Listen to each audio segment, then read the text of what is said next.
Court में कई तरह के मुकदमे आते रहते हैं। आपने भी सुना होगा, अलग अलग धाराओं में, अलग अलग अपराध में यहाँ पर मुकदमे आते हैं और कोर्ट की तरफ से भी सजाएं भी अलग अलग सुनाई जाती हैं। लेकिन कभी कभी कुछ मामले ऐसे रोचक होते हैं जिनकी बात होने लगती है, जिनकी चर्चा होने लगती है। और ऐसा ही एक मामला आया कानपुर कोर्ट में। दरअसल यहाँ पर एक ऐसा मामला आया जो कि मारपीट से संबंधित था और वो 27 साल तक वो मुकदमा चला और उसके बाद उसके आरोपियों को सज़ा मिली 4.5 घंटे की। जी हाँ, वो भी कोर्ट में बैठे रहने की।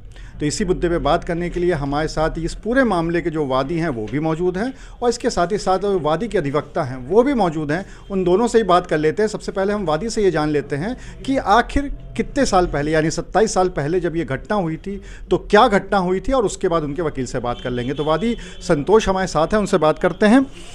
संतोष जी, ये जो पूरा मामला था 27 साल पहले का बताया जा रहा है, तो ये क्या मामला था और उस दिन क्या हुआ था? ये उस दिन ये हुआ था कि मारपीट, हमारे चाचा और चाची ने धारदार हथियार से हमारे ऊपर हमला किया था, जिसमें हमको बहुत चोटें आई थी, मेडिकल हुआ था।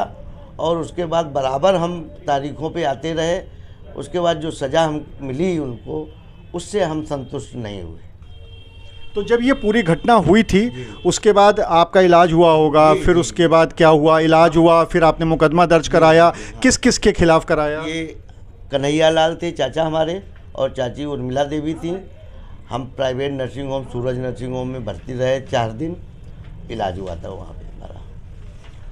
संतोष के जो अधिवक्ता हैं आनंद शर्मा, वो भी हमारे साथ मौजूद हैं। उनसे बात कर लेते हैं कि आखिर कोर्ट में क्या हुआ। 27 साल जो मुकदमा चला, उसके बाद कोर्ट में क्या कार्रवाई हुई और कार्रवाई होने के बाद क्या सज़ा हुई। आनंद जी, ये जो इस पूरा मामला था, इसमें इन्होंने जैसे बताया वादी ने कि क्या हुआ था उस दिन, उसके बाद जब कोर्ट में क्या क्या हुआ, क्या कार्रवाई हुई, कितने साल तक क्यों चला और फिर क्या सज़ा मिली? ये अभियोजन की तरफ से थोड़ी सी कमी रही। अभियोजन द्वारा ये कहीं भी स्पष्ट नहीं किया गया कि वादी को नोटिस दी जाए। ना वादी को नोटिस गई, ना अन्य साक्ष्य न्यायालय के समक्ष पेश किए गए, जिसका फ़ायदा पूरा अभियुक्तों ने उठाया। और अभियोजन को ये चाहिए था कि अभियोजन पूरी पैरवी करती। पूरी पैरवी के बाद जिस तरह से जो न्यायपूर्ण आदेश हुआ है, उस न्यायपूर्ण आदेश में उसका न्यायालय का सहयोग करती है। अभियोजन द्वारा किसी तरह का सहयोग ना तो वादी को किया गया है और ना ही उसको न्याय की मंशा को किया गया है। यही कारण रहा कि दिन प्रतिदिन तारीखें पे तारीख पड़ती रहीं और फाइल कहीं हद तक इधर से उधर चलती रही। इधर से उधर जाने का मतलब है ट्रांसफ़र होती रहीं, जिससे कि वादी फाइल को ढूंढता रहा। फाइल नहीं मिली। फाइल के उसने काफ़ी ढूंढवाने के बाद उस पर एक नकल सवाल की कॉपी डाली। जब अभियुक्त सक्रिय हुए और जाके उन्होंने कन्फेशन की एक एप्लीकेशन दी।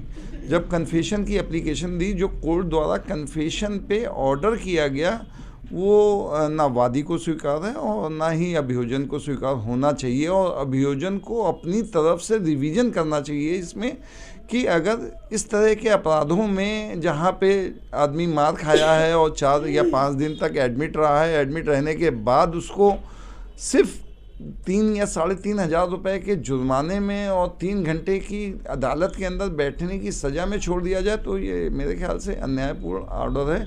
माननीय सर्वोच्च न्यायालय के दिशा निर्देश अनुसार ये नहीं कहा गया है कि किसी को अन्याय दिया जाए। न्याय की पद्धति को जारी करने के लिए, त्वरित न्याय के लिए माननीय सर्वोच्च न्यायालय द्वारा दिशा निर्देश तो जारी किए गए हैं, पर इस तरह का आदेश जो है वो रिविजनेबल है और रिविजन किया जाएगा। तो आप थे इस पूरे मामले के अधिवक्ता आनंद शर्मा, जिन्होंने कहा कि वो जो कोर्ट का आदेश है इससे संतुष्ट नहीं है और इसके बाद वो इसकी अपील भी करेंगे। लेकिन ये 27 साल तक चलने वाला मुकदमा और 3 घंटे की सज़ा, ये पूरे शहर में एक चर्चा का विषय बना हुआ है। अनुराग अग्रवाल, TV9 कानपुर।